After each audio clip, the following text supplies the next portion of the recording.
Rohitji, your background is so cute. Yeah, well, yeah. As if you are talking from the moon. Space. When we had the family call, I was telling them, yes, I'm practicing social distancing. Yeah. Namaste, Rajeshji. How are you? I'm getting confused with two Rajeshjis here. I think what is happening? There is some issue. Is it okay now? Rajesh, I think it's coming from two different hosts. Is it okay now? No, Yeah, we it's keep okay. listening. Happy Vishu and all that. Yeah, I think something else is coming. Let me. I think now it's clear for me. I can. Hi, Rajesh. Means you are watching the video. You are saying double is coming, or what? No, I don't know what is happening, but I think it seems to be okay. So, okay. So, why don't we get started? Okay. So, Bhuanaji, if you can chant Sahana Bhavatu instead of a recording on that summary session, that would be great. Oh, okay. But he was also nice. Srivalam, he was also... Yeah, Shrikumarji is fantastic. I listened to his... recently, I was listening to his... What is that called? Boy... I forgot what's the name, but it was very nice. I just... Matrika Pushpamala. Yeah, no, he chants almost anything you ask, he record and give it to you. So he learned it in a different ragam, but his voice is also very nice, very soothing to hear. And pronunciation, I could correct it. He's known for the Ramayana chanting. That is his masterpiece. Okay. Om Sahana Bhavatu Sahano Bhunaktu Sahaviryam Karavavahai Tejasvinavadhitamastu ma vidvishavahai. Om Shanti Shanti Shanti. Shri Gurubhyo Namaha. Thank you, Bhunaji. So, welcome back to this recapping session or question answer session. We started this series in September, and last week we conducted 16 sessions. So today the goal is we will take 15 minutes. In 15 minutes we will touch all those 16 topic. Then we will take up all the questions one by one because we have a lot of questions. So we'll take. I haven't listened to all of them. I just got all the videos and I'm collecting and one by one I'm listening. The first one is missing, so I asked Rajeshji to post that also. Yeah, it is there in the project self. No, it's not there. No. It is in a different area. I'll share it with you. I think Bhuanaji is not aware of it. Oh, no, thank you. Okay. So it was a wonderful journey. So the whole journey started because so many people, especially Kailashji, I have to thank him for triggering the interest for this particular talk, because in the summer we did a one-off discussions, like we talked about dharma, we talked about Upanishads, we talked about Yoga Sutra, and when we were doing the Upanishads, there was an interest in studying Upanishad. And Viveka Chudamani, to be specific, it was Kailashji who asked me multiple times. So that triggered, then I thought, like, if you go to Upanishad, it would be very difficult because Upanishads are not properly sequenced, and also it's poetry. So before we get into the Upanishads, we need to have an understanding of the technical terms used in the Upanishads. And also we need to have a bird's eye view on the major topic and the direction of Vedanta. So with that purpose, this particular program is designed. And we didn't follow one textbook. Rather, we pulled out content from almost all the scriptures and tried to put a sequence in our understanding of the Vedanta. So the first session, we started by introducing what is Vedanta, because a lot of people are confused about what is Vedanta. I heard people saying that Vedas and Upanishads. So it's like you're saying that the man and the head, right? So Upanishad is part of Veda. So we started by understanding what is Veda. Veda is the discovery of rishis. In fact, it is not written from a human intellect. So whatever, when the rishis known as seers, that is what it is. When the rishis get tuned to the higher reality, the Atman or the consciousness, what they got revealed, they recorded and compiled. And when you record and compile, they typically try to explain that to different disciples. And that is what is the Veda. And this Veda means there were several rishis. It's like asking who is the founder of physics. You cannot say that, because physics is the sum total of almost all the discoveries, and it is still evolving. Like that, Vedas are the sum total of the discoveries made by different rishis. For example, you have Vasishta, who discovered this Mahamrityunjaya mantra, and you have Vishwamitra, who discovered the Gayatri mantra. So that is how the Vedas are evolved. And then what happened? Some of these revelation they documented in the form of poetry. Some of this revelation they documented as texts. And some of this revelation they documented as in the form of a song. So after some time, right, this was not systematized, this was not compiled properly. One of the greatest sages in our culture, he made a huge difference. He was none other than Vyasa.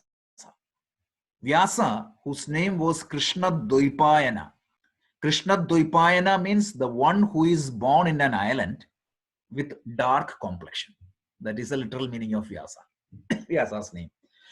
Dvaipayana means one who is born in an island. And Krishna means dark.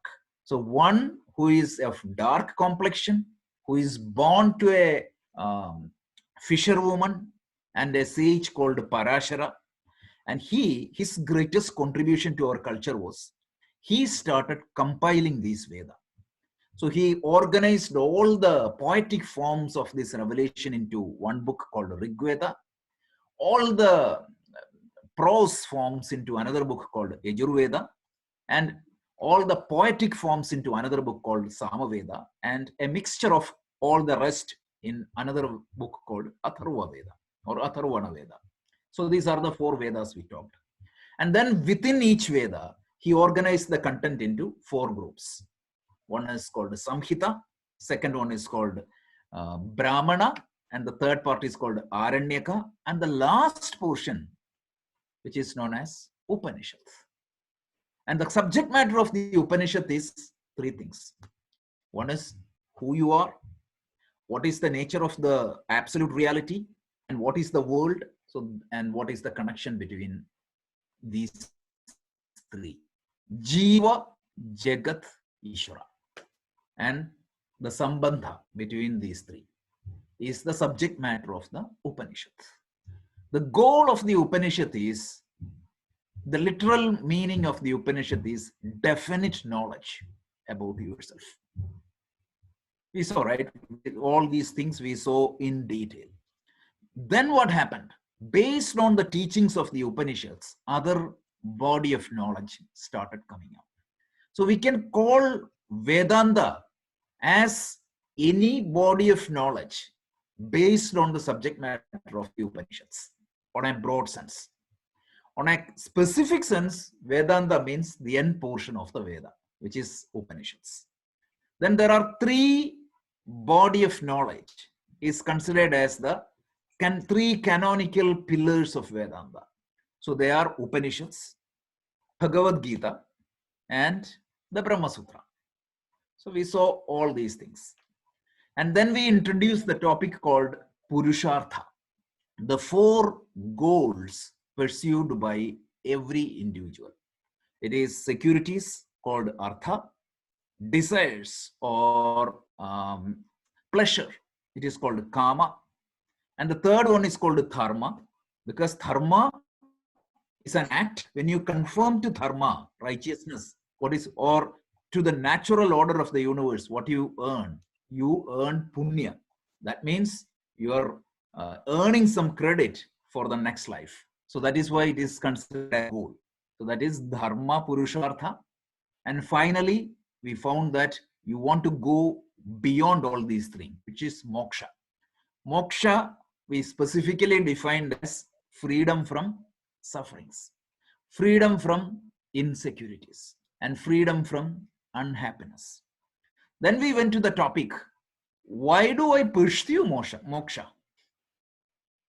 We tried to do some analysis. We found that in spite of all the material progress, in spite of everything, human beings are suffering. If you measure the happiness index of a human being, you can see that in spite of all the so-called material progress, this happiness is not going up. We feel completely insecure in spite of all the so-called securities.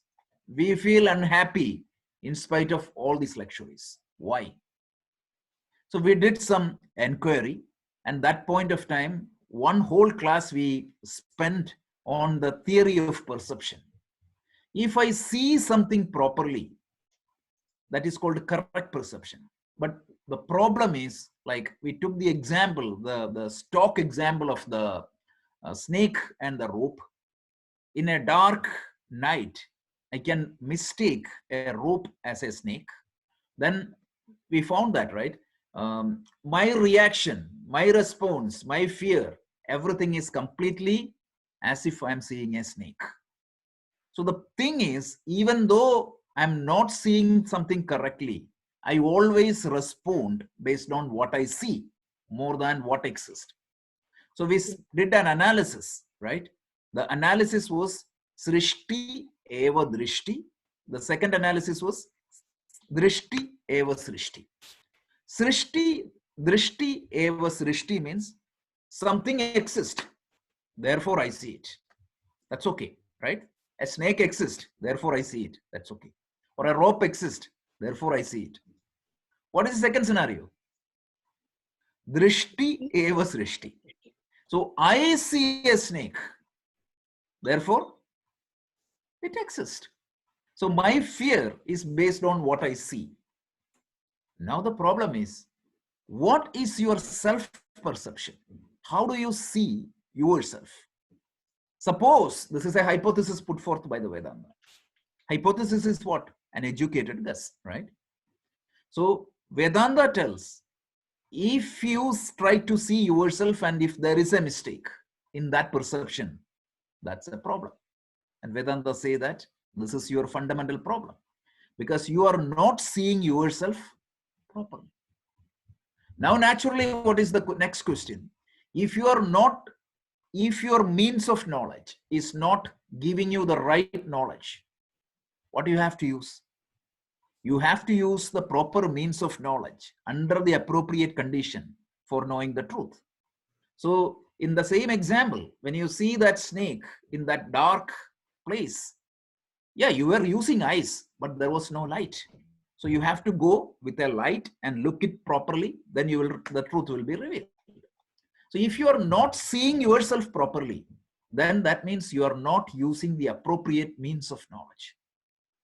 Then natural question is, if you are not seeing yourself properly, what is the means of knowledge you can use to know yourself?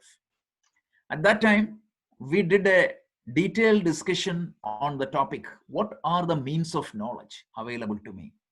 So on a high level, we categorize that into three. They called Pratyaksha, Anumana, and scriptures, Vedas. So Pratyaksha means the direct perception using your sense organs, or an enhanced perception using a tool like a telescope or a microscope. All these are perceptions, direct perception. Second means of knowledge is inference, Anumana. So logical deduction. Every scientific discoveries are happening like that. And the third means of knowledge is the scripture. So the means of knowledge revealed by the scripture cannot be revealed by the other means of knowledge. So we said, if you want to know yourself, you have to use Vedanta as a pramana. Pramana means Proof. means of knowledge. So if you go to a proper trained Vedantic session, you will hear this terminology. Use Vedanta as a pramana. That will be highlighted. If you use any other pramana, it won't work. Bhunaji, you might be listening to Swami Dayananda Saraswati multiple times. Probably this is one topic he would highlight again and again and again. Right? Yeah, pramana, right. Vedanta is a pramana. If you don't use that, you cannot use this tool at all. Now the next question is, if, okay, accepted, on the face value, accepted. If I use Vedanta as a means of knowledge, as a pramana, I can know myself. But every means of knowledge, for me to use that, there are some preconditions. For example, if I want to see that rope, I need to see this rope, means there has to be enough light. If I want to use my eyes as a pramana, for some people, if you have short sight or long sight, if you forgot your glasses, the eyes will not help you to read. So what is the prerequisites or precondition you need to have for using Vedanta as a pramana? And that is what we call as adhikaratvam, or eligibility. So in one class, we saw that in detail. What were the adhikaratvam? Viveka, Vairagya, Shakka Sampatti, Mumukshutvam. Viveka means the ability to differentiate between what is right and what is wrong. Vairagya means once you know the truth, your ability to detach from the untruth and get connected with the higher. Vairagya. Viragasya bhavaha. Shakka Sampatti means sixfold disciplines you need to develop in your mind.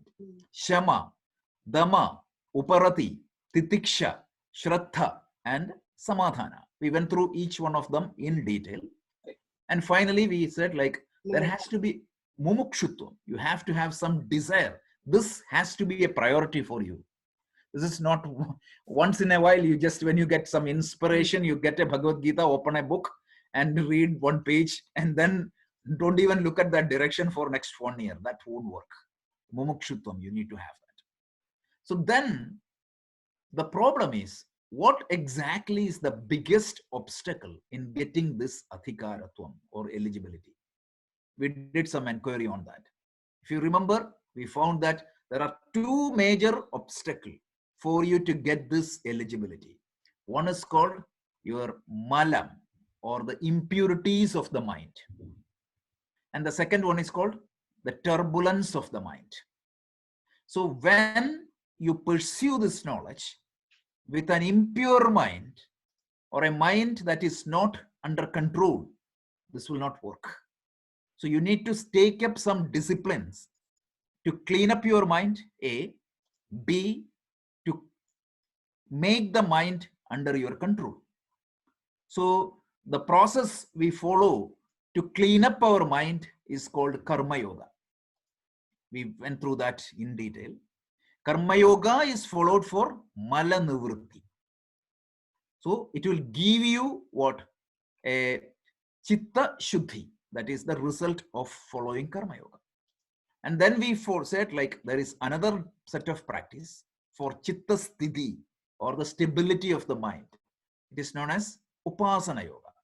So once you practice Karma Yoga and Upasana Yoga, you will get the eligibility to practice Vedanta as a pramana. So then we stopped there, and then we started deep diving into the Vedanta. So we wanted to understand some teaching methodologies, prakriyas, for in the enquiry process, who am I? So the most popular one we saw, it is called Drik, Drishya, Vivek. Wait, 1 second. Yeah. You said three things, the obstacles in getting adhikaratvam, right? One is mala nivritti, the other one is upasana yoga. What's the third one? This two, I said two. Two, okay. Yeah. I'm sorry. Right. So Karma Yoga is going to give Chitta Shuddhi, and Upasana Yoga is going to give Chitta Sthiti. So the Drik, Drishya, Viveka is a methodology I use to understand myself. So the fundamental of Drigdrishya Viveka is observer is different from observed. So we saw three different layers of perception, right? Initially, when I see a fly, my eye is the seer, the flower is the seer. If you really go one step down, what you will see is that the image you captured in your eye is the scene, whereas the mind is the seer. If you go one step beyond, you will see that the image created or the event created in your mind, which is known as chitta vritti, is the scene, and your consciousness is the seer. So basically it tells that the subject in you is the consciousness. At that point of time, we paused and we defined the term consciousness properly, because a lot of people use consciousness in different context, in different meaning. Neuroscientists use consciousness as an attribute of the mind. So we use consciousness as that by which you are aware of your mental activities. That is what our definition of consciousness. So you need to highlight our definition before you apply that. Otherwise, it can confuse people. And then we saw some sub-prakriya. One is called Shariratraya, the three bodies. We saw the physical body, we saw the subtle body, and we saw the causal body. Why? We wanted to find that we are neither the physical body, nor the subtle body, nor the causal body. We did a lot of analysis on the characteristics of each of these bodies, right? What happens when you physically die, right? And means what exactly getting transmigrated from one body to the other, right? And what exactly is the changeless? At the time of pralaya, what is going to happen? The subtle body will be dismantled. And what happens to Atma, etc., etc., etc. We had a long discussion. And then we went to another topic called Shariratraya, means next is Panchakosha, the 5 functionality-based dicing and slicing of the human personality. Why? We wanted to show again that we are neither one of them. So we saw that. Annamaya, Pranamaya, Manomaya, Vijnanamaya, Anandamaya. So we saw that. And then we went to the Bandukya Upanishad and went through the concept called Avastatraya. Because where exactly your mind identifies with, that is going to be your experience. So we saw the 3 stages of experience: Jagrat, Swapnaha, and Sushupti. So where exactly you get the feed, your consciousness will illuminate that. In the Jagrat state, the sense organs is going to feed the mind, and that is what the consciousness is going to illuminate. And in dream state, who feeds the mind? My memory, right? What happens in my mind feeds the mind. So that is what revealed by the consciousness. In deep state, there is nothing to illumine. So that is why it appears to be dark. So that is the 3 things we saw, because we wanted to show that consciousness is different from all these stages. And then we went into a big discussion called what is Atma? How many Atmas are there? There is only one Atma in the entire universe. So that we saw. And we saw some 8 to 9 characteristics of this Atma. Atma Nityaha, Atma Satyaha, Atma Sarvagadaha, Atma Sthanuhu, Atma Achaloyaha, all that we saw, right? If you remember, 8-fold, I mean, even in the Bhagavad Gita, it happened to be in the same time. So we saw that in detail. And if you remember, we did a supplementary class also in the Bhagavad Gita and tried to understand, right? We took the analogy of hardware, software, and power.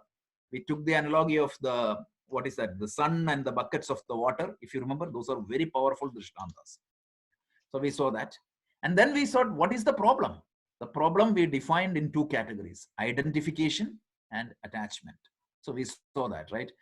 When I identify with my body, I get obsessed. Attachment means obsession, not the mere attachment. Obsessed with so many things. What exactly is the problem? From there, we turned the corner and we went to external based inquiry. So we had tried to understand the 3 orders of reality. If you remember, there are Pradipasika Satyam, Vyavaharika Satyam, and Paramarthika Satyam. Absolute reality, relative or transactional reality, and finally the illusionary reality. So we saw that. And then we saw the Srishti Prakriya, how the creation, the so-called manifestation happened, right? So from the Para Prakriti came in, and from the Apara Prakriti, all the elements came in, physical and subtle elements came in. The combination of that is the entire names and forms. We saw that. And we said, like, we spend a lot of time in the two different aspects of the reality. One is the transcendental, remember that? And the other one is immanent. So we saw that. And we took the best example in the world to explain this. It's called Swapna Drishtanta, dream analogy. And whenever I put an example, I always make one point. If you remember, please keep that in mind. Every example has its own limitation. So just keep that in mind. So Swapna Drishtanta we use to understand this difference between transcendent and immanent. And also we try to understand who is the material cause, who is the intelligent cause, and what it means by apinna athishtana, means ananya athishtana nimitta upadana karanam.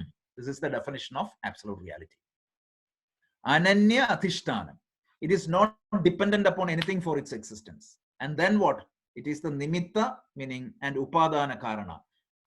It is the intelligent and material cause of the universe. And then we said, like, that means you can see the God in its immanent form everywhere. So in the 7th chapter of the Gita, we saw that a lot. And then we proceeded further. We said, like, the next topic we had was, we tried to see what exactly means. So we saw means what exactly Ishvara. So just like the human mind is there is a cosmic mind. And who enlimens the cosmic mind? It is the same Atma. So there is a cosmic body, there is a cosmic mind, and there is means the consciousness illumines both of us together. So Ishvara, we saw that. And we saw that one Ishvara is called in different names, and one consciousness enlimens both. And in our final session, what we did was we tried to identify the unity between this absolute and me, and what is my relationship with Ishvara. So at the end, I said I used an example, wave, ocean, and water. Wave is us, ocean is Ishvara, water is Atma. So this is how we do. So then we try to see the Mahavakyas. 4 Mahavakyas we enumerated. So the first question today, before we go to the first question, this is the summary we covered. Means it took 25 minutes, but this is the sum of all the 16 sessions we covered. Any questions or any comment? Okay. Can you repeat those karanas again? Upadana karana, and then what was the other one? Nimitta karana and upadana karana. Nimitta karana and upadana karana. Nimitta karana means, nimitta is the this one, right? So the intelligent cause. Upadana karana is the material cause. So it means, like, suppose somebody is making a pot. For somebody to make the pot, you need 2 things. One is you need the clay. Second thing is you need a pot maker. So in the case of universe, both are God. Okay.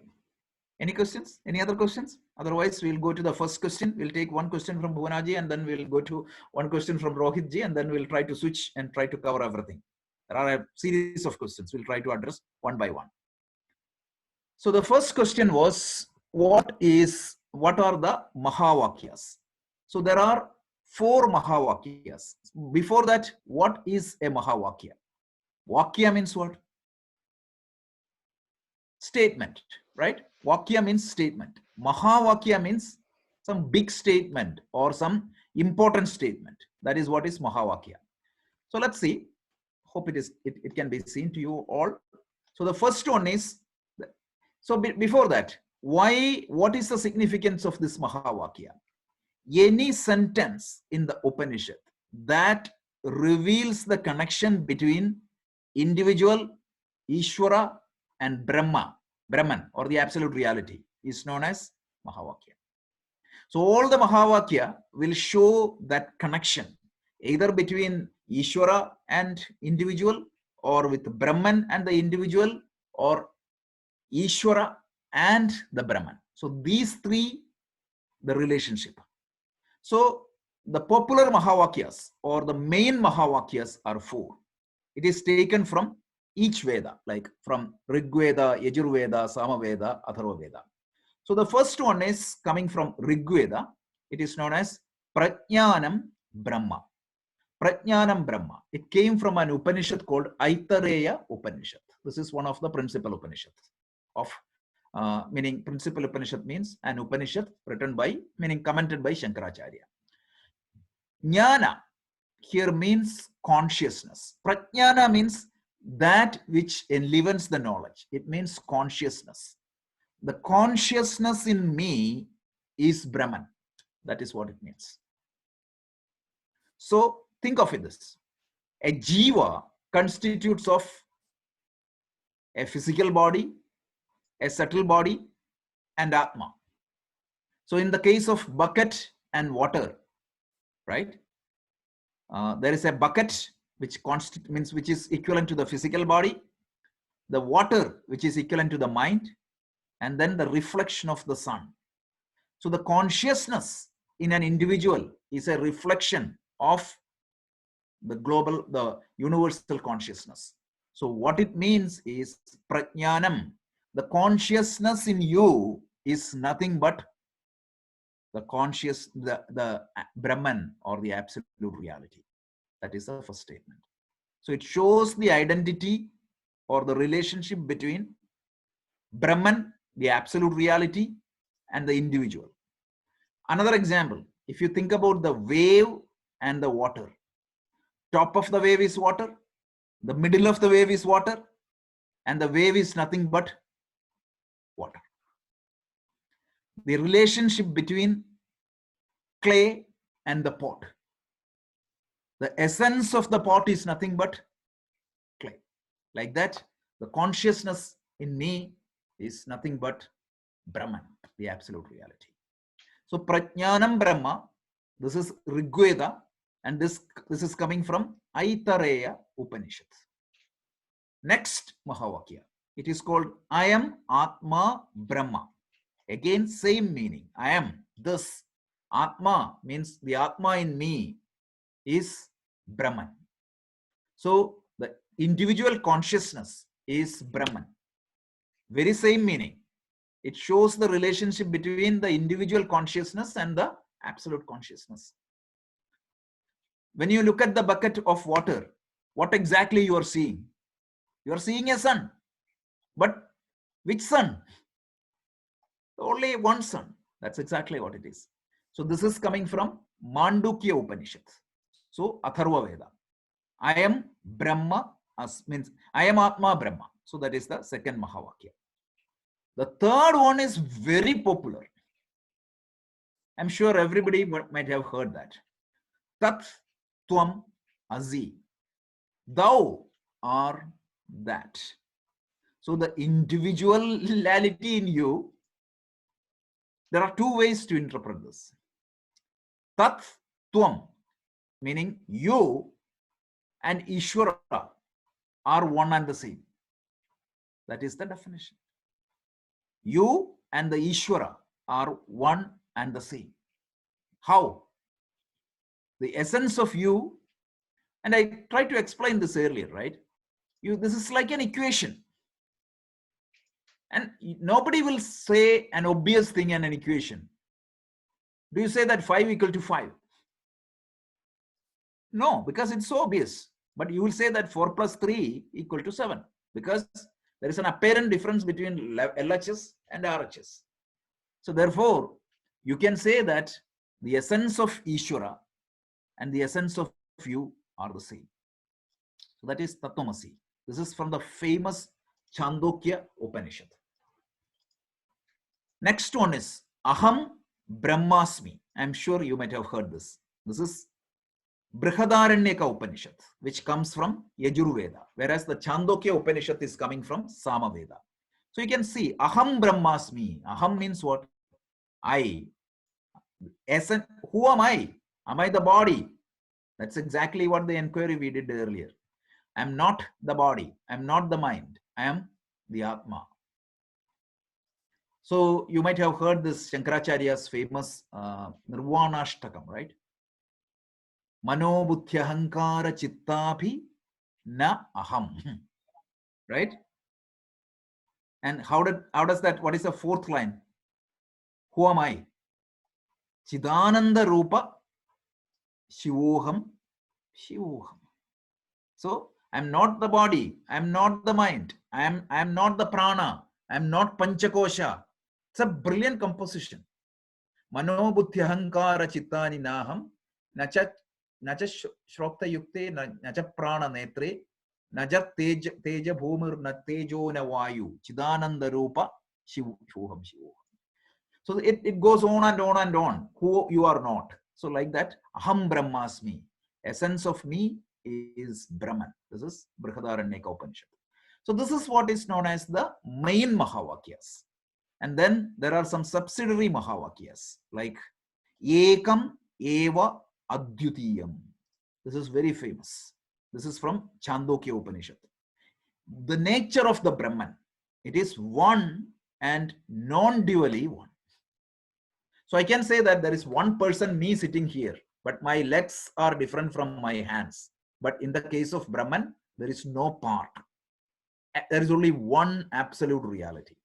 So that explains the nature and the characteristics of Brahman. Again, Brahman cannot be explained. These are all pointers just to explain. Isha Upanishad has also a kind of a Mahavakya. It's not the main Mahavakya, but it can be considered at the stature of a Mahavakya. It's called Soham. If you are in Art of Living, that is the mantra they are using in all the prayers. Soham. This comes from Isha Upanishad. Soham means I am that. It's a brilliant mantra to use in the meditation. So Soham. And then Sarvam Kalbidam Brahma. This is again Chandogya Upanishad. What is that? Everything here is Brahman, not just me. The plant is Brahman, the animal is Brahman, the sun is the Brahman, the moon is the Brahman, the rock is the Brahman, everything is Brahman. So that's why when they say there is only one God, we accept it and we say that there is only God. That's huge difference. The statement is the proof for that. And then what? Sarvam Kalbidam Brahma. Then Edat, why that? Edat, why tat? That is from Katha Upanishad. This is verily that. It's very much similar to Tatvamasi. This is from Katha Upanishad. So these are the different Mahavakyas. So you have access to my OneNote. It is already documented there. You can read it. Rajeshji? Yeah. Question. Etat Vaitat. Is Yes. this verily is that? Okay. That. Yeah. So in Katha Upanishad, this the Nachiketa story comes, right? Correct. Okay. Where is he saying this? I mean, I'm just trying to. Okay. So Nachiketa goes, the story of the Katha Upanishad is, it's a conversation with death. Yama and him, right? Yeah, Yama and Nachiketa. Right. So initially, actually, it talks about all the material things. And Yama tried to please. That means Nachiketa goes to Yama's palace. Nachiketa is a small boy. Correct. He goes to Yama's palace and he was waiting there for 3 days. And when Yama came back, he felt sad. Like Atiti Devo Bhava is our culture. So a small boy is there sitting without food and everything. And then he asked Nachiketa, Eta, can you ask me 3 boons? So initially he asked all the debts of his father. That is cleared. And then he talked about some other things. And then he asked, give me that knowledge which makes me knowing everything else. Right? So at that time, Yama start teaching Nachiketa the essence of who you are. In that point, this comes in. So that is where so he asked for Brahma Jnanam. Absolutely. In that, this verily is that means what is he trying to tell? This He's Brahman saying and you. This, what you are seeing here, everything is Brahman, right? So there is Brahma Satyam Jagan Mithya, means, so that is another statement. Everything you see, whatever you see here, you don't have to go outside of space to see Brahman. Anything you see here is Brahman. Whatever you see, whatever you touch is Brahman. So that all pervasiveness of the Brahman is explained here. So that's the topic of Brahma Jnanam, because you have to understand that Brahma is everywhere. Brahman is everywhere. And the definition of Brahman itself is Brihi Vritaye. That which is the biggest is called Brahman. It's the absolute reality. Okay, so that was the first question. So let me pull out Rohit Ji's first question. So, Rajesh, one quick question. Yeah. All these Mahavakyas, essentially they mean the same, right? Absolutely, it means the same. It means only the same thing. Every Mahavakyas means the same. So the consciousness is equal to Atma, is equal to Brahman, is that? Everything is one. That is the unity. See, that is what is called Advaita. Dvaita means two things. Advaita means there is only one thing. Okay. Good. We will see this in the Atma Bodha. We will keep on hearing this in the Upanishads. So this is only a beginning. So more things to come. Heavy dosage are going to come. Atma Bodha is exactly the same. Simple thing. Okay. So let's go to the Rohit Ji's first question. So Rohit Ji, your first question was, can you enumerate the 6 schools of our Vedic philosophy? So the question is, the answer is, Rohit Ji, like in our India, India is the land of different darshanas. Or darshana means vision. It is neither science nor philosophy, because if something is philosophy, means it is the love for knowledge. That is the philosophia. That is how the philosophy, the word came in. It is the love for knowledge. So we are not seeking knowledge for the sake of knowledge. We are trying to understand ourselves. That is why it's not good to say that Indian philosophy, but we will say that darshana. So in India, actually the whole tradition is divided into 2 major paths. One is called Astika, the other one is called Nastika. Astika means those traditions who accept the validity of the Veda. That's all it means. You don't need to believe in God, but those traditions who accept the validity, or those who accept Vedas as a pramana. And then Nastika, na asti, meaning they don't believe that Veda is a pramana. So that is the major division. So let's go to the Nastika first, because your second part of your question covers that also. So the second part of your question is like Buddhism, Jainism, both of them come under the Nastika school.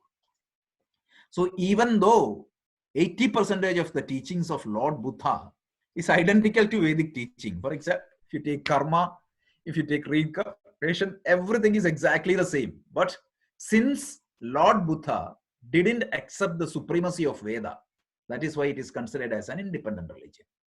So that is the first part. Vartamana Mahavirya, Veera, and the other 24 Tirthankaras teachings put together, known as Jain philosophy. Again, it is pretty much similar to the Vedic philosophy, Vedic thought, but they also didn't accept the supremacy of Veda. They gave more importance to Tirthankaras. So that is why these two are out of our tradition. And then there is another school, which is called Charvaka. Charvaka don't believe anything. They feel that when you die, you are on. It's the agnostic school. It's not an agnostic school, it's the atheist school. Means there is a difference between agnostic and atheist. Atheist assert that there is no God, there is no higher life. Agnostics say that we don't know. I always feel that agnostic is more honest. So this is what Buddhism, Jainism, and the Charvaka school. Now, when you come to the Vedic tradition or the Vedic schools. There are 6 schools. And all these schools, the commonality is they accept Veda as the Pramana. So it starts with Purva Mimamsa. Purva Mimamsa is something that is formulated and systematized by a Rishi called Jaimini. And their book is known as Jaimini Sutra or the Mimamsa Sutra. It talks about, they feel that rituals are everything. So they prescribe all the Vedic rituals, and through the rituals, they try to elevate yourself. That is the school. So all the ritualistic schools, like all the rituals you see in the temples and everything, it is systemized by this Rishi. So that is Purva Mimamsa. They focus more on the first part of the Veda, whereas we focus more on the final part of the Veda, right? That is why it's called Vedanta. Means Purva means the first portion of the Veda. So that is the first part. Then comes Nyaya. The school Nyaya uses logic. It is the Indian version of the logic. Means right now in the Western science, we use the Greek logic, right? And or not, all those things are coming from the Greek schools. Just like that, we had a very powerful system of logics. For example, the Arundhati Nakshatra Nyaya, all these things comes from the Nyaya school. So this Nyaya school is formulated by a sage called Gautama, Maharshi Gautama. In Ramayana, you know, right, that Ahalya's husband. That Gautama systematized this, and Nyaya Sutra is there. So this is what it is. And good, interesting thing is that every other schools uses Nyaya as a tool to prove something. So that is the second school. The third school is known as Vaisheshika. Vaisheshika, they try to understand the nature. So this is formulated by a sage called Kanada. Kanada is the sage. So this is very wonderful thing. Like they have identified the atom, the molecules, everything. So the first reference in the history of the mankind about atom is in this book. This is called Anu, Paramanu, Rinanu, the positivity, negativity, charges, all that is listed there. So I think when I studied school chemistry in college, I think one chapter was there about this Vaisheshika of Kanada. The sage Kanada formulated it. Kana, the name itself is molecule. And Tanmatra, he only formulated the word. Anu, Paramanu, all those things came from him. Then the next school is called Sankhya. Sankhya is a popular school. Sankhya tried to understand the existence, what exactly is the existence of all the being. Very, very good school. And they feel that there are two realities from which the whole world has emerged out. Two independent reality. One is matter and the other one is consciousness. And they call it as Purusha and Prakriti. And they say that the combination of Purusha and Prakriti is the whole universe. And the beauty of the Sankhya, what they provided to us is the Sattvic, Rajasic, Tamasic model. It comes from the Sankhya school. So this concept of Sankhya is being used in the other scriptures a lot. For example, Bhagavad Gita borrows a lot of ideas from Sankhya. Yoga, Patanjali's Yoga Sutra borrows a lot of ideas from Sankhya. Next is Vedanta. Vedanta is what we saw earlier. And the Sankhya system was formulated by a sage called Kapila, Maharshi Kapila.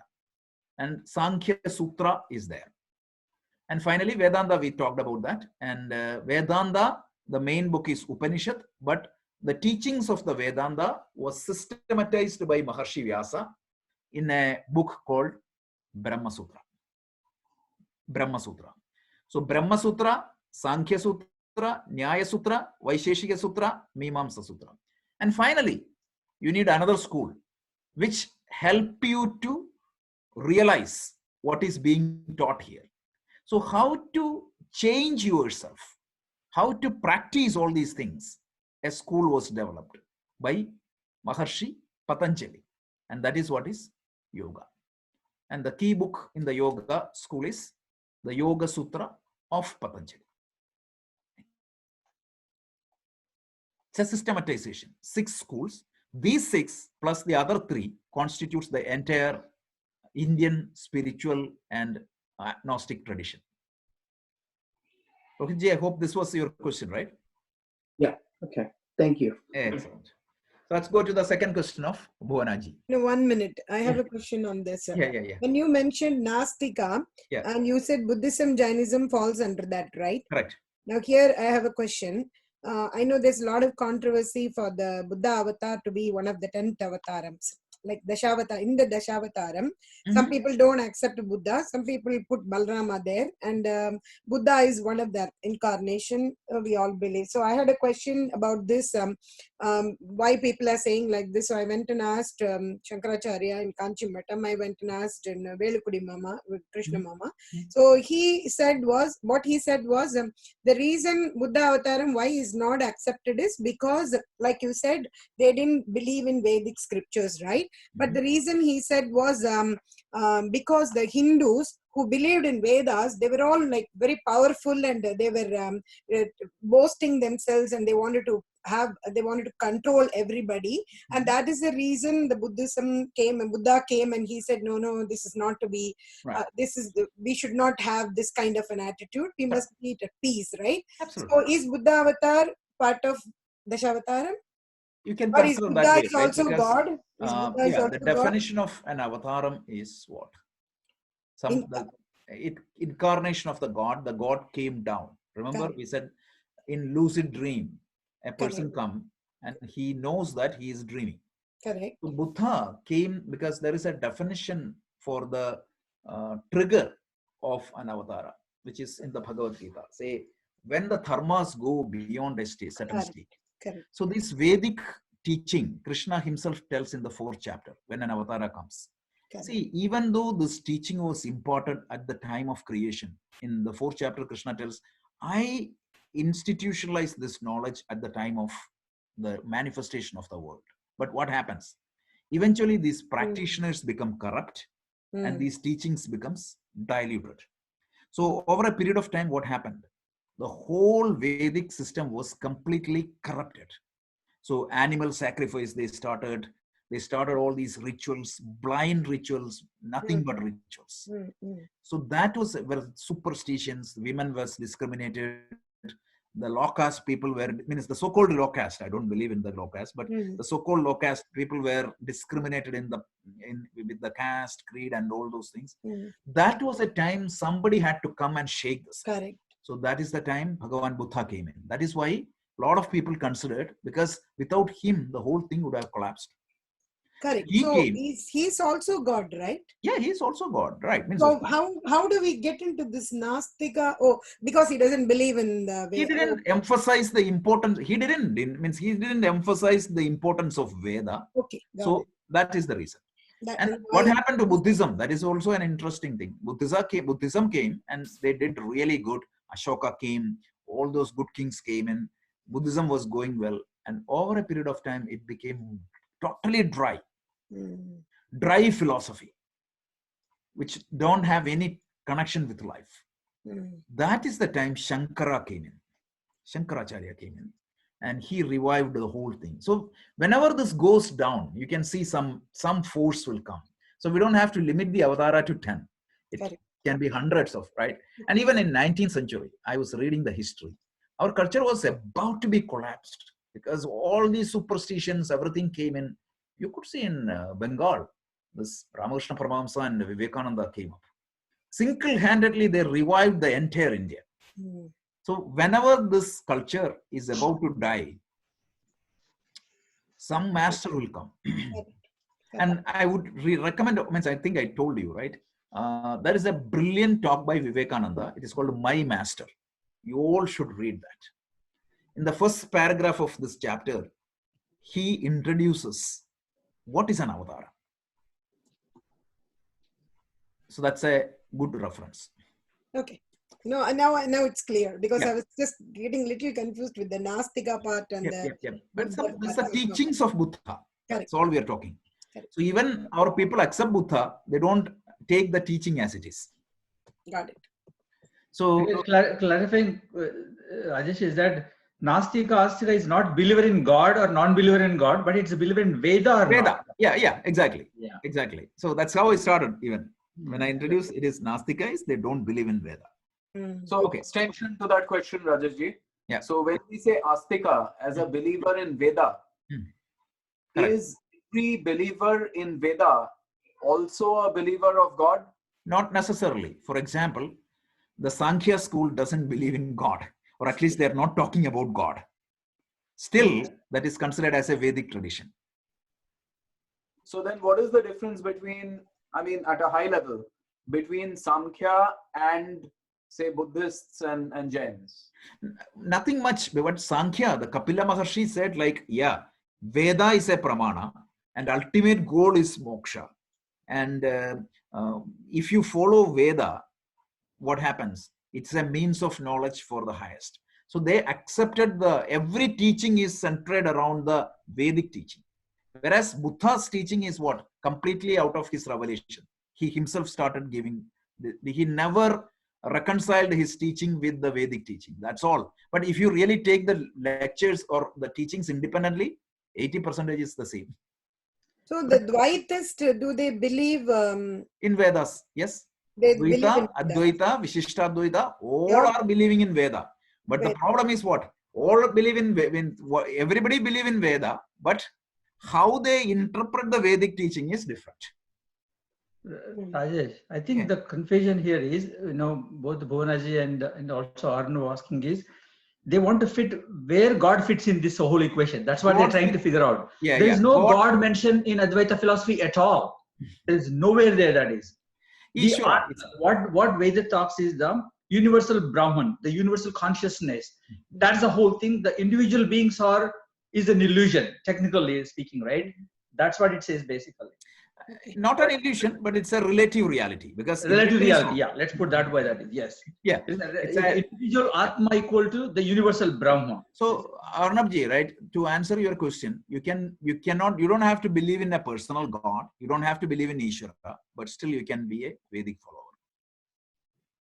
So this is the vast summary. Yeah, it's a very high level summary. Like Sankhya Sutras is really powerful. Like some of the first sutra, I think Swami Sarvapriyananda was telling me that he saw he was referring to a Chinese translation of the Sankhya Sutra almost 800 years back. Oh, interesting. So that much popular it was. So there is the concept of Atma in Sankhya Sutras. Atma, everybody believe in that. Atma, it's there, right? So, but how the Atma is interpreted, it varies from one school to the other.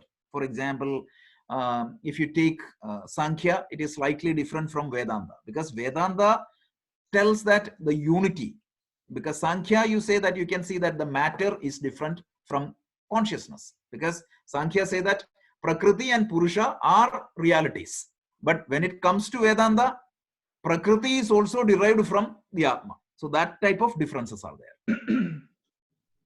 Right. So isn't that just a difference in terminology? It's not terminology, where metaphysics is different.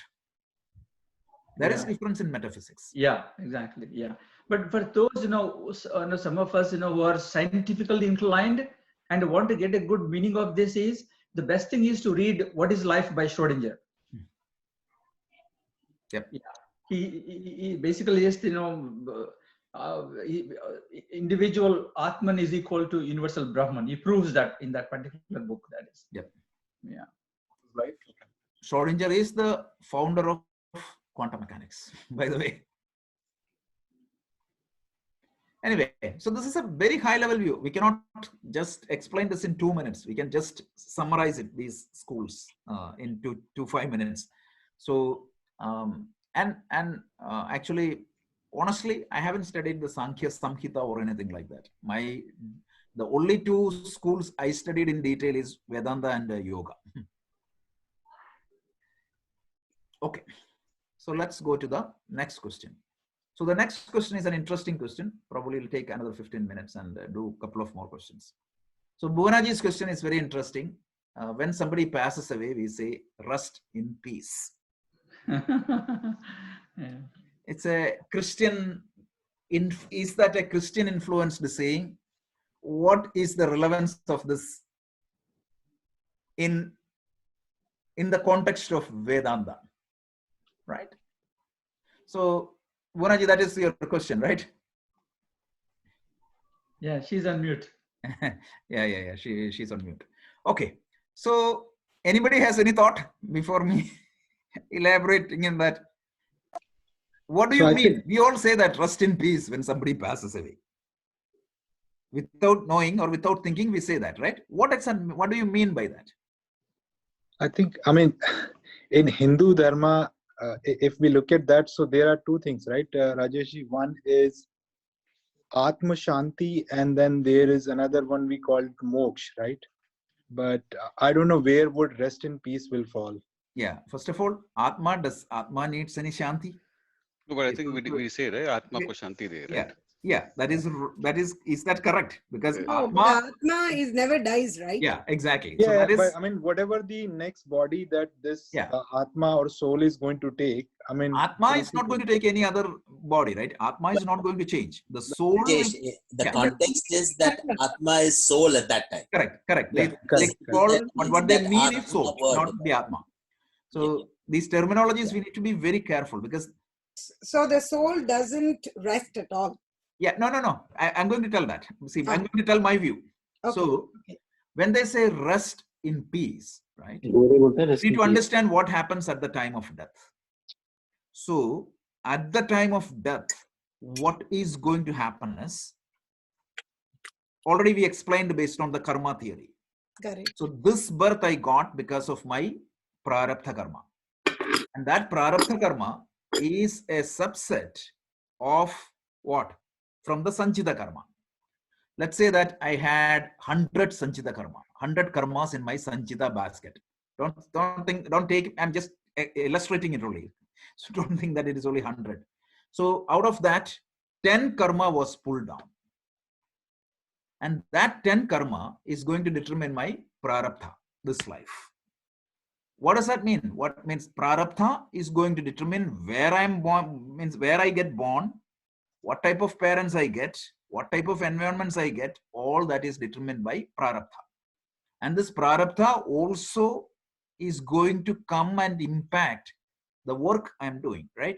We saw that whenever we do an action, one input to that action is the prayatna, and the other one is this adrishta, which comes from the prarabdha. So let's say that in my global karma pool, let's say that there are 50 good karma, punya, and 50 papa. By the way, one thing you need to understand is, every human being is always a mixture of punya and papa. If your karmas were 100% punya, according to tradition, you will born in a heaven. Heaven means in a higher plane of existence. And if it's 100% papa, you will born in a different world called Naraka. This is the concept of Swarga and Naraka in the Vedic culture. And you go there till you exhaust your punya. And then you come back to the other place. It is not a permanent residency, heaven. So here one doesn't negate the other, right? What is that? Here one doesn't negate the other. No. So what is going to happen is, the fact that we are born as human being means it is a mishra. Yeah. So I still remember Swami Dayananda in one of his public lecture, he said, he was explaining this, then said, you all are mishras. Mishra is a popular last name, right? Right. But what he meant was, all of us are punya and papa is part of our karma. Nobody can say that I have only punya karma. Nobody can say that I have papa karma. So now what is going to happen? Who determine the proportion? So let's say that 50 punya karma is there in my sanchita basket. And 50 papa karma is there. So some algorithm, some process is going to happen there, and it will pull some karma. if I'm lucky, 8 Purnya Karma and the 2 Papa Karma will come in this life. So what? It will give me an opportunity to go to the path of right, perfect. So when you say rest in peace, what is going to happen is you are indicating that your next birth, it should be peaceful. Let it be peaceful. Let your karmas will be predominated by the good karmas. So of course, this is a stretched interpretation of the concept. Historically, this is used for Christians. The reason is what? According to Christianity, when somebody dies, your soul will be in a suspended animated position, right? Your soul will be in a suspended animated position until judgment. Until judgment. So they wanted you to say that you rest there in peace. That's it. So that is how historically this came in. But according to Hinduism, our soul goes to Pitruloka. Our soul, it can go to different lokas based upon the type of karmas you earned. It means our soul get a next birth. That is the idea. That next birth could be here in this earth, or that could be in a higher plane of existence, or that could be in any other loka. Loka means it's a plane of existence, whether it is Prithuloka or any loka. But you get a next birth, or you get moksha. So the prayer is you get such a birth, or a means you didn't get moksha. So since you didn't, if you did get moksha, that is good. But if you didn't get moksha, let the next, it is a restful next life. That's all it means. So the RIP means in Hindus. We don't, it is not a Hindu concept at all. Right? So it is not a Hindu concept at all, Bhuvanji. That's what it says. He says, non-Christian should not use this. That's what we can use it. Means that's why I said, like, we can always give an interpretation, and because it's a convention in the world. Without knowing, people say that it is. Yeah. But even in our language, right? I mean, that's the easiest way to. So actually, 2 people are talking, right? I'm sorry. Go ahead, Bhuvanji. No, I think Pradeep was talking. Pradeep was talking. Yeah. No. I was just telling, like, I mean, I think RIP is just an English. Dating it in English. I mean, I think it's a Christian concept. RIP is a rest in peace, is a Christian terminology. But since it is being used heavily in the world, it became global, right?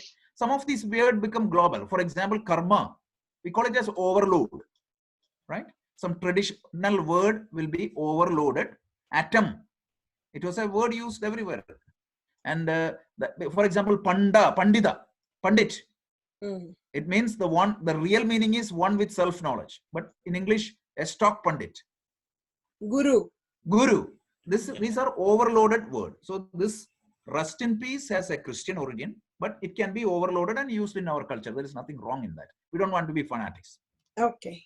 But even in our tradition also, Rajesh, to switch a little bit, think aloud a little bit.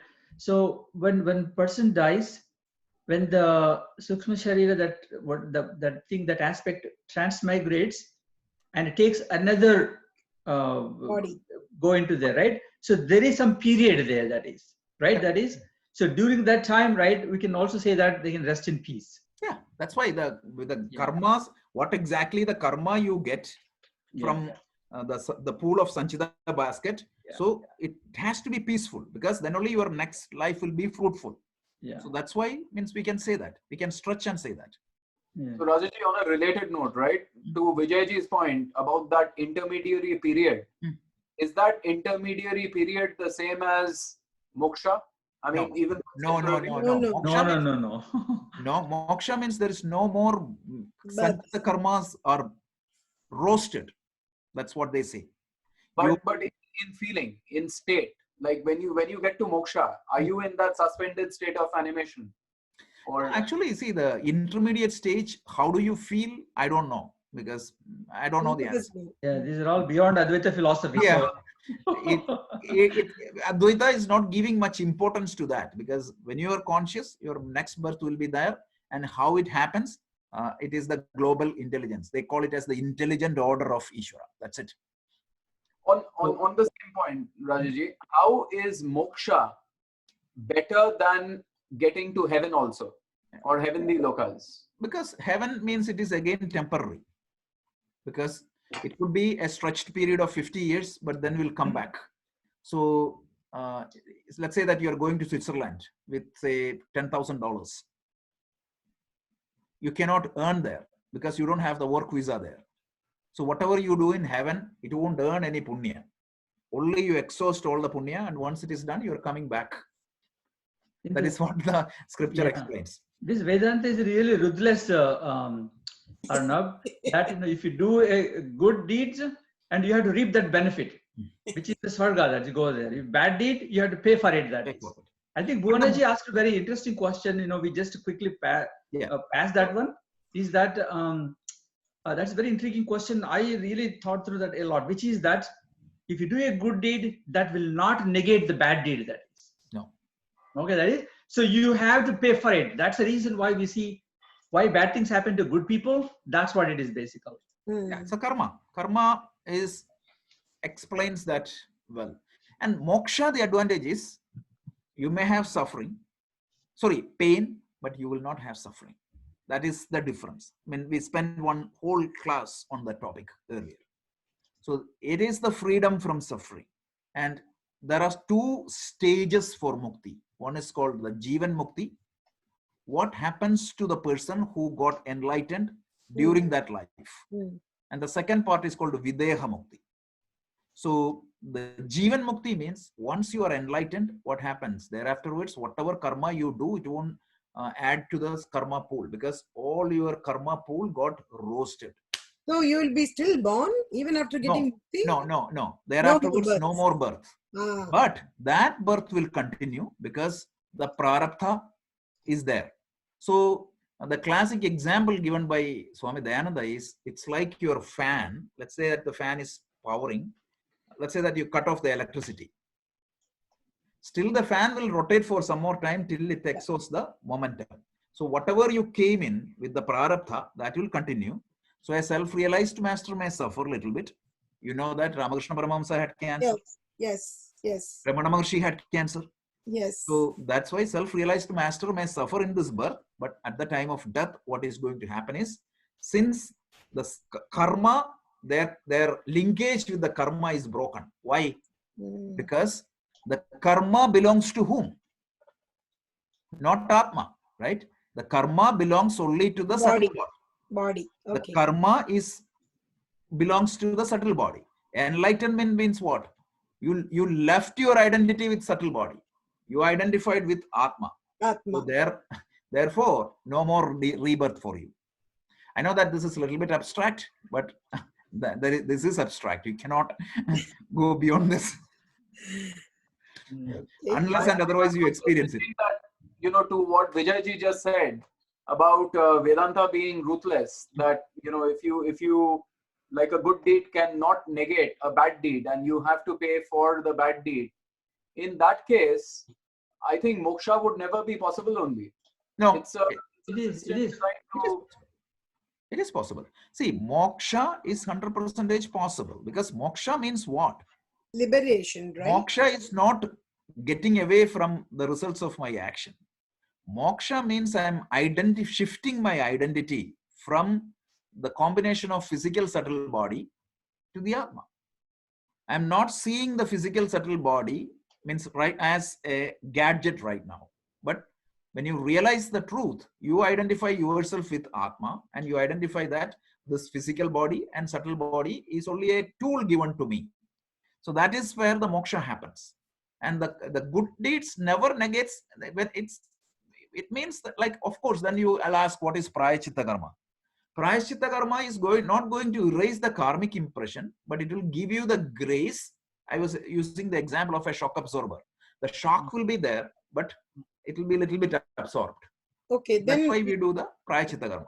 Okay, Rajeshji, you mentioned that even a person who attains moksha or who attains mukti, he is like the fan running, he will still have the rest of his life he has to live, right? Yeah. So at that time, suppose if he's got a big disease and all that, will he feel the pain? He will feel the pain, but he will not suffer. For example, Ramana Maharshi used to cry. Yeah, I know. That's what. But the moment pain gone, right? Pain is a sensation, right? It is a neural sensation which from the body. Pain is a message to my body that something has happened. And even after enlightenment, that will continue. But the difference is what? The suffering followed by the pain. Why this happened to me? Am I going to die? I'm going to die tomorrow, or this cancer is not curable. And such people, what happens? The moment they know that they have cancer, they are dead. The emotional pain part of it. Yeah. Emotional response, or the emotional response followed by the pain is more painful than the actual pain. I have seen one person in the modern time, this Swami Dayananda. So you know that, right? The last 30 days of Swamiji was an amazing lesson for all of us. So he came to US. He knew that, he came to US to say goodbye. That was his purpose. So he came, but when he came to Pennsylvania, his case became really bad. So he was hospitalized in Pennsylvania, like in hospital. And finally, he had to be airlifted to India. So before airlifting to India, he gave a talk to the people assembled in the Arshavidya Gurukulam. You sent that speech, actually. Yeah, it is fantastic speech. It is the most brilliant speech I had ever seen, right?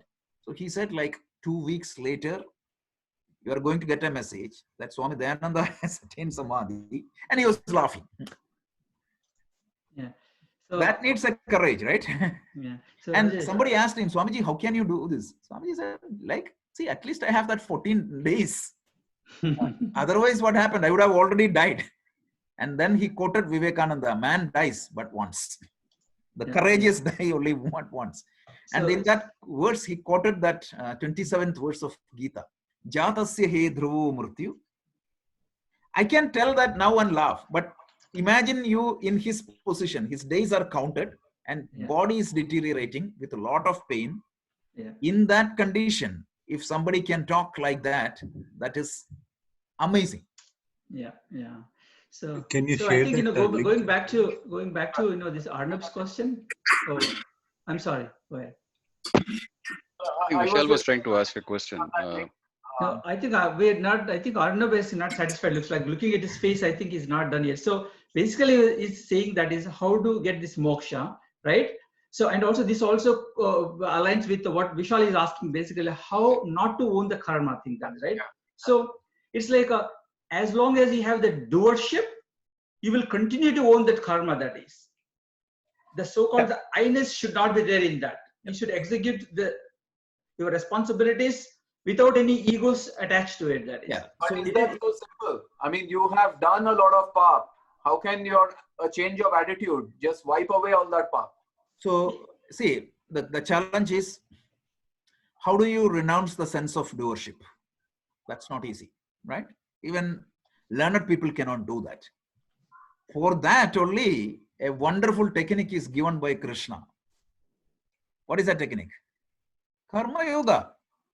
A Karma Yogi has the sense of doership, but he is giving a means to do karma without getting bound by karma.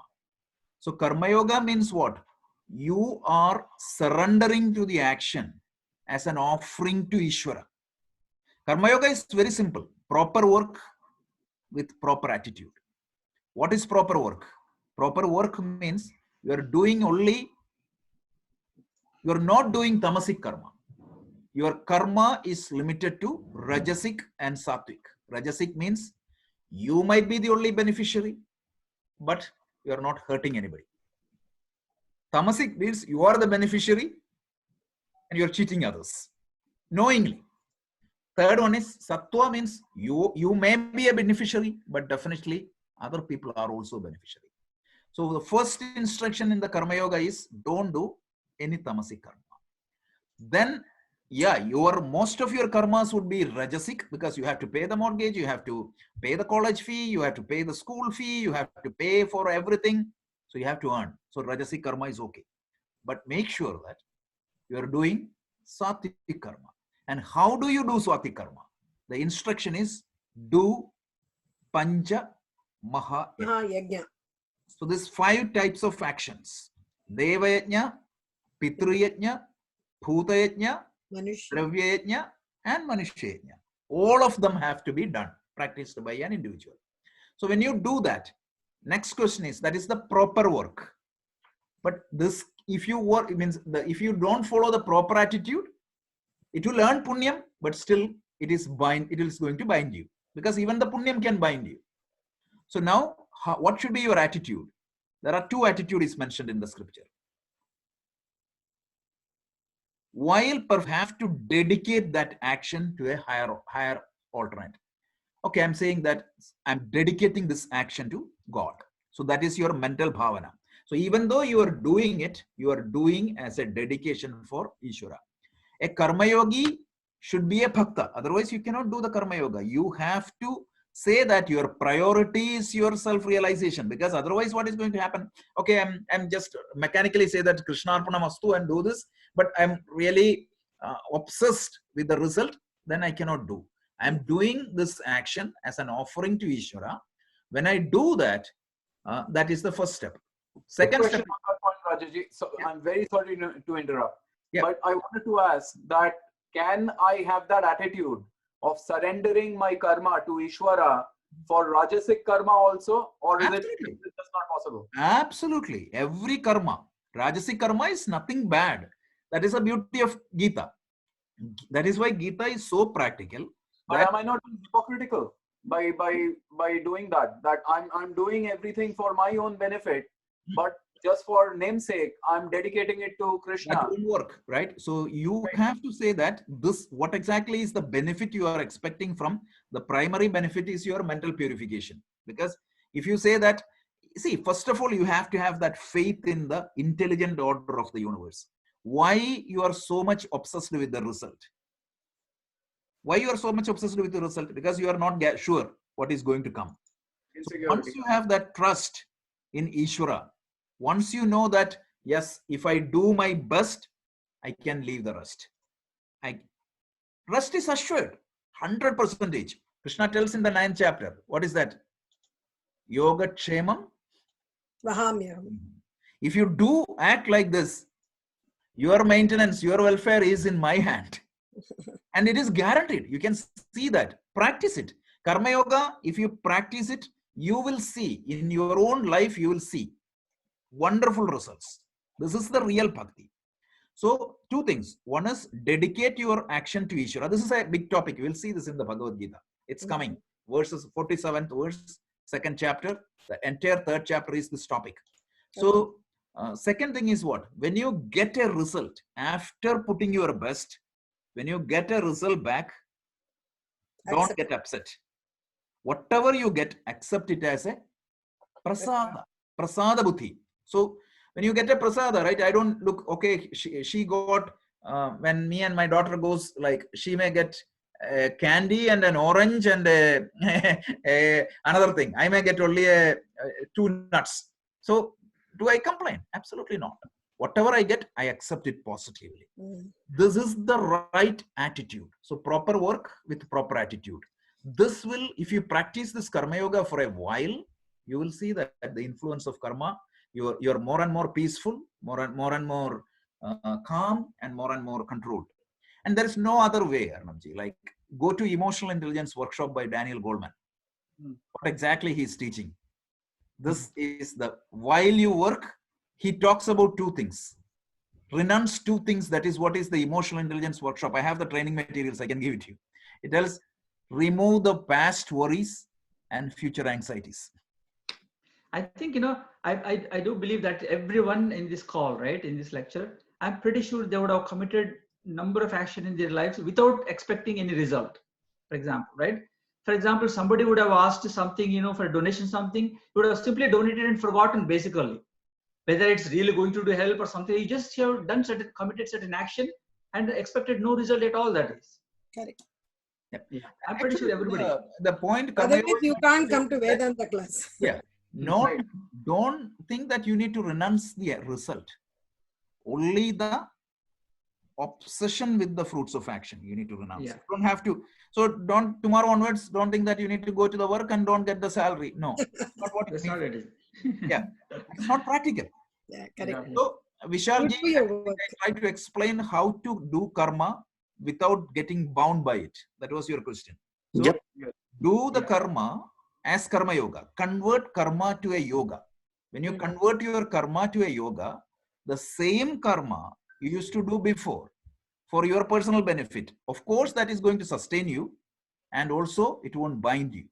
And when you do more such karma, what is going to happen? Your mind get pure. When your mind get pure, these upasana yogas will kick in, and it will stabilize your mind, and then these teachings starts making sense. Otherwise, this is only an paroksha jnana, anubhuti. It's only a theoretical knowledge. You will feel it only when you do the karma yoga. So, and upasana yoga. And remember, that is how I started. In the first part, I said, like, for you to get the eligibility, you have to do karma yoga and upasana yoga. At that point of time, I just explained the mala nivritti and the vikshiptana. Yep. I think we have a few more questions. We can post it. We will pick it up every week. So next week, next Thursday, we will start. The popular response was Atma Bodha. So we'll do Atma Bodha. So and then you are going to answer, keep some time to answer. I will, after 9 o'clock, I will keep 30 minutes for question answers. Those who want to stay, they can stay. Those who want to leave, they can leave. Okay. Nice to see actually such an engaging discussion. Very nice. Oh, nice. In fact, he has to answer some of my questions too. I was trying to pick up everybody one question from everybody. So many questions were there. I could not pick up everything. I know. Yeah, but next week we'll continue. Like 9 to 9:30, we'll have whatever pending, we will answer. Any questions, please post it there, and we will pick up. Any questions under the sun you can ask, but no guarantee to answer. If I know, I'll answer. Rajesh, the other Rajesh, if you can see, I'm only posting in this. You can post it in the. You said somewhere else we have to post it too, so I didn't know that part. So that's why I'm posting. No, that's fine. This is fine. Yeah. Okay. This is good. This is fine. I mean, you can post anywhere you want. That's okay. Thank you so much. Thank you. The books, the Atma Bodha book is available in the books library for. So anybody can, if you want to download how do I go there? I'll send you the link, Bhunaji. Okay. Please send the link. From we went to Project Self Library. What I'll do is I'll share the I think actually it is there, but I'll share it anyway. No, I looked into this group message. So if you go to the group, there is group description. Yeah. What? The group description, right? No. They have all that. The books library link is not in that group. Okay. That was I think for the materials for the Vedanta, but I'll share the link in there. I'll share the books library link in there, so that everybody has. So next week we can invite anybody, because we are starting a new text, and this is a fundamental text. Anybody can join. So if any of your friends wants to join, they can join next week. It's 60 verses. It's a fundamental Prakarana book written by Adi Shankara. Essentially, it is going to talk about the same thing we covered, but in a different order. Somewhere he gave a little bit more emphasis. So that is what is Atma Bodha. And two things we discussed was like, Arnab JB, you wanted to do the Sadhana Panchakam, the 40 practices, right? So once we cover the Atma Bodha, we can do that. Good. All these things I like. So more and more people have different interest and different text they need to cover, which is good. I like the Mahavakya. Everything is insisting the same thing. Yep. Rajesh, Bhunaji, I would request you to chant the Purnamidam. And sorry, Rajesh, the note, the one note for Vedanta is not shared. Yeah, I'll share. Okay, sure. Yeah. Om Purnamada Purnamidam Purnat Purnamudachyate Purnasya Purnamadaya Purnamevavasishyate. Om Shanti Shanti Shanti. Harihi Om. Shri Gurubhyo Namaha. Harihi Om. I like to add that Sarve Bhavantu Sukhinaha. Please. Sarve Santu Niramayaha. Sarve Bhadrani Pashyantu. Yeah, please do that. We'll wait. Sarve Bhavantu Sukhinaha. Sarve santu niramayaha. Sarve bhadrani pashyantu. Ma kaschis dukkha bhag bhavet. Om Shanti Shanti Shanti. Thank you. I really pray everybody. But my daughter says the deaths are reduced much in her hospital. They are cutting down the wards, so it's getting better. She's saying. Yeah, actually, even here also the number of people admitting the hospitals is coming down, which is a great sign. Yeah, now it's Boston, which is peaking now this week and next week. The deaths in New York City also is coming down. It's from Yeah. 400. The only thing that I don't know, when this rabbi died, there were like tons of people, thousands of people on the road. What's going to happen? God knows. Yeah, that's true. They did it, such a stupid thing. Huh? From Monday, the parks are opening, and this, I think, the weekend, I think parks are opening. We'll have to see what happens then. Very good. Guys, this is Vishal, Yeah. and I am a strong believer of naturopathy and homeopathy. So, if any of you is of the same opinion and would like to consult a homeopath, I can send the number on the group. It's a Canadian number. Feel free to call him, and he's already suggesting some medicines that we are making sure everybody here around us is taking it. So if you guys want, please feel free to reach out to him. I'll send the number. Thank Vishal, you. if it is any home remedy, yeah, do share it in our group. It's not really home remedy, but most probably he's gonna give that arsenic help, and you can order it online. It will be delivered to you. Understood. But all of the people who are doing volunteering here in the field, he's highly recommending everybody to have it. Yeah, Vishal. No, there is one homeopathy right here too in Plainsboro. Okay. Yeah, perfect. She's also. No, but I think what he's taking is just to check if for consultation, if you need anything, it's. Please post the probably number in the right group. Yeah, I'm a very strong believer of naturopathy and homeopathy. Awesome. Thank you, Vishalji. Thank you. Okay, Ji. See you, everybody. Good Sir, night. Thank you. Thank you very much for joining from Canada. So, thank you, sir. Thank you. It's my good luck, I should say. Oh, Vishal from Canada, is it? Sorry, I didn't know that. He's a friend of our Vinodji. Oh, I see. Okay. Rajesh, we can invite new people, right? Absolutely. From next week. Any number of people. Okay. Great. Thank you, sir. The Zoom. Thank you. Can join. Thanks.